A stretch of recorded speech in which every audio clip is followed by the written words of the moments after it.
semuanya, balik lagi. Kali ini aku bakal sharing tips sukses menyapih anak. Apa aja ya caranya?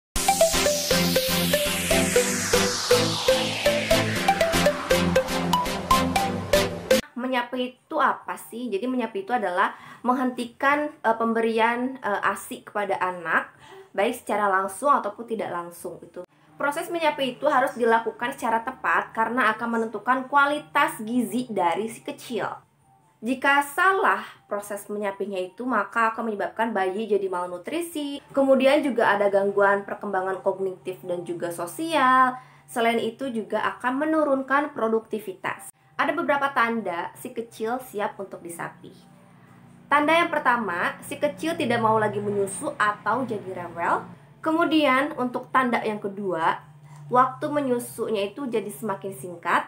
Tanda yang ketiga, si kecil lebih mudah untuk terdistraksi ketika menyusu. Tanda yang keempat, si kecil cenderung lebih senang untuk bermain-main dengan payudara dan juga suka menggigit atau menarik payudara. Tanda yang kelima, si kecil menyusu itu hanya untuk mendapatkan rasa nyaman. Misalnya dia jadi cenderung untuk mengempeng, dia menyusu tapi kayak tidak disudut-sudut gitu loh, jadi kayak ngempeng aja. Menyapih sendiri itu biasanya bisa dilakukan setelah selesai masa ASI eksklusif atau bisa dimulai dari saat dia usianya 2 tahun. Nah, kalau aku pribadi menyapih anakku tepat di usia dia 2 tahun. Untuk tips sukses menyapih ala aku, itu yang pertama tentunya aku bakal mencari tahu dulu bagaimana proses menyapih itu sendiri, dan tips triknya aku cari tahu dari referensi yang terpercaya. Kemudian tanya-tanya juga ke orang tua, tanya juga ke teman-teman yang sudah berpengalaman selesai mengasihi anaknya. Aku juga ikutan kelas-kelas laktasi juga teman-teman. Jadinya bener-bener aku mempersiapkan diri sebelum menyapih anakku. Tips yang kedua adalah memantapkan mental kita. Karena benar-benar ya, sebenarnya hal tersulit itu adalah di mental kita. Kita belum siap untuk berpisah dari anak kita dari segi mengasihi ini. Karena kan kalau mengasihi itu kita banyak melakukan skinship sama anak ya. Sedangkan kalau kita udah menyapih itu kayak kita kayak terkesannya kayak gimana kalau anak-anak jadi menjauh sama kita. Jadi kita banyak overthinkingnya gitu, Mom. Makanya di sini mental kita yang harus kuat dulu, siap dulu untuk menyapih anak kita. Tips yang ketiga itu adalah kita melakukan sounding pada anak. Bisa dilakukan beberapa bulan sebelum disapih. Nah, kita bisa sounding setiap malam sebelum dia tidur, kayak sayang, kamu sekarang udah bukan bayi nih, nanti bulan sekian ibu bakalan nggak ngasih nenen lagi. Jadi kamu kan udah gede bukan bayi. Yang nenen itu cuma anak bayi. Kalau udah gede nggak nenen. Kamu udah gede kan. Biasanya kayak dia mengangguk. Terus nanti kita, ya udah berarti nanti bulan sekian ibu nggak bakal kasih nenen lagi. Kamu siap ya? Kayak gitu bunda. Terus di situ juga kita tanamkan ilmu agamanya, kayak nanti kalau kamu udah nggak nenen ibu, Allah gantikan dengan makanan minuman yang enak dan banyak. Kamu mau kan makan minuman yang enak? Terus dia pasti bakal ngangguk mau gitu. Nah, itu di situ benar-benar kayak kita tekankannya itu kalau dia udah bukan bayi lagi, yang minum nenen ibunya itu cuman bayi. Nah, di situ dia kayak oh nggak mau nenen lagi gitu. Tips yang keempat adalah dengan mengajarkan anak minum langsung dari gelas atau botol sejak dia memulai MPASI, itu berarti di 6 bulan.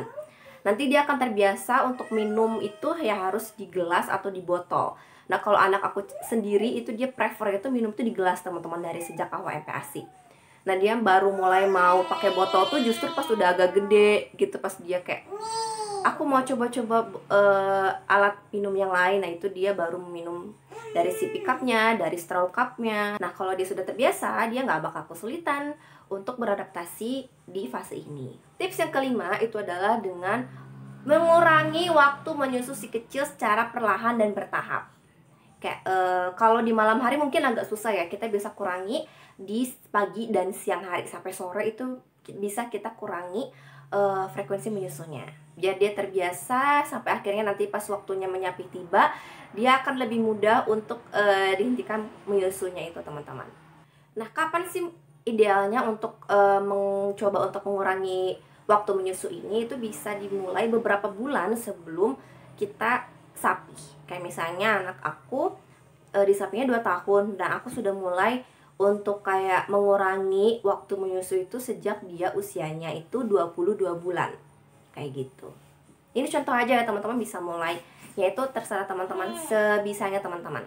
Karena kan yang kenal anak itu kan kita sendiri ya, karakter dia seperti apa, kira-kira cocoknya bagaimana, itu kita bisa menerapkan, disesuaikan dengan kondisi si kecil. Tips yang keenam itu adalah dengan menyediakan banyak sekali makanan-makanan kesukaan si kecil.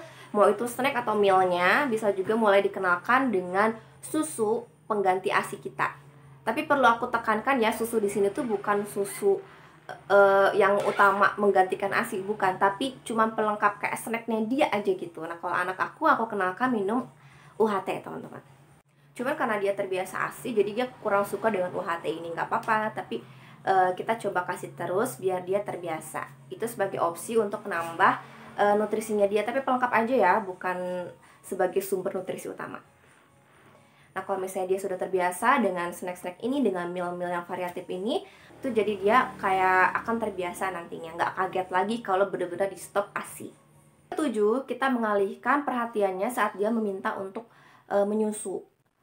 Ini bisa dimulai dari sebelum disapi ya, kayak ih sayang, itu nonton dulu atau mau makan dulu, yuk makan, kayak gitu. Intinya kita alihkan, atau diajak main, itu kita benar-benar alihkan, jangan sampai dia menyusu.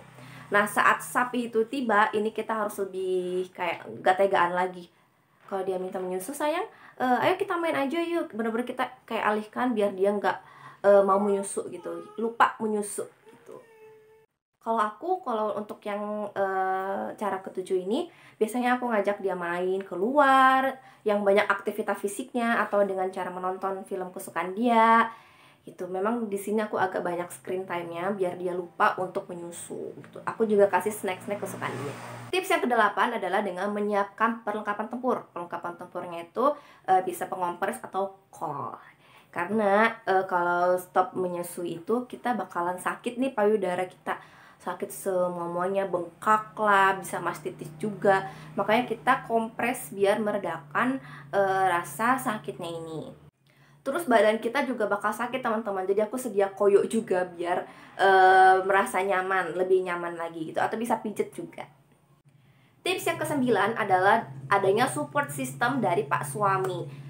Jadi kalau misalnya si kecil udah minta nih menyusu, ayahnya atau Pak Su itu bakalan ngajak dia untuk main agar dia lupa minta susu dari ibunya. Diajak main, coba bagaimana gitu ya. Jadi biasanya kalau yang ayah ini perannya penting banget nih. Karena kalau main sama ayahnya si kecil bakalan lupa untuk menyusu. Tips yang ke-10 itu adalah dengan menggunakan bra. Kan biasanya Bu Sui itu mager ya pakai bra karena riweuh, harus buka-buka, meskipun kadang pakainya yang bra menyusui tetap agak riweuh. Nah kalau misalnya kita pakai bra dan branya bukan yang bra untuk menyusui, itu bakalan lebih sulit. Dan kalau si kecil maksa, kan kalau anakku itu dia suka buka sendiri tuh. Nah kalau kita pakai bra tuh dia bakal agak kesulitan sih, meskipun dia bisa juga ya untuk membukanya, tapi setidaknya ada pertahanan dulu dari kita teman-teman. Terus bisa juga pakai baju yang non busui, jadi nggak boleh ada kancingnya, nggak boleh ada resletingnya. Bener-bener dia bakal sulit untuk membuka, untuk menyusul ke kita. 11 nih, D-Day. Nah di D-Day ini, di hari pertama ini aku sudah mencatat ya menyusuinya dia berapa kali. Pertama di sini dia menyusunya itu 7 kali. Jadi 3 kali di dini hari, kan dini hari memang susah ya, dia suka menyusu terus kalau malam-malam. Terus di jam 8 pagi, di jam 10.30, di 14.30 dan 20.30. Jadi setiap kali dia minta menyusu, aku alihkan dengan cara-cara yang tadi aku jelaskan. Terus di hari kedua dia cuman 4 kali menyusunya, di pagi hari jam 8, jam 13.30, 15.30 dan 23. Jadi di sela-sela itu yang biasanya dini hari dia minum susu, aku nggak kasih. Jadi tega banget, harus ditegain, jadi cuma 4 kali. Nah di hari ketiga karena dia agak anget dan agak rewel, jadi dia menyusu 3 kali di dini hari. Kemudian pagi dia nggak menyusu, baru menyusu lagi di siang hari jam 14.30 dan di malam hari jam 23. Terus di hari keempat dia cuma 2 kali menyusu, cuma di jam 4.30, terus di jam 17.28. Jadi aku benar-benar menyapinya itu cuma 4 hari. Di hari kelima udah stop, sama sekali nggak ngasih ke dia. Saat proses menyapi ini sudah terjadi, sedang berlangsung, itu kita benar-benar harus bikin dia kenyang. Karena kalau dia kenyang, dia nggak bakal mau lagi menyusu. Itu di hari pertama menyapi itu aku kasih banyak makanan, ajak dia main kemana-mana, kita capek nggak apa-apa, tapi yang penting dia nggak menyusu ke kita gitu.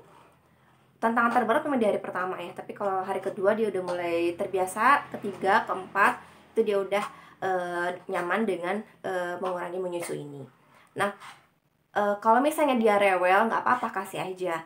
Tapi setelah itu kita nggak kasih gitu, misalnya paginya atau siangnya atau sorenya. Jadi bener-bener dikurangi banget.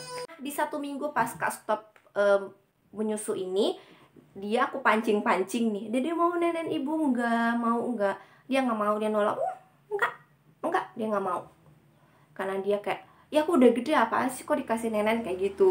Bener-bener anak itu di luar perkiraan kita. Padahal kita awalnya bakalan, kayaknya bakal susah banget nih mau nyapi anak, dia bakalan nolak karena kuat banget, anakku nyusunya kuat banget.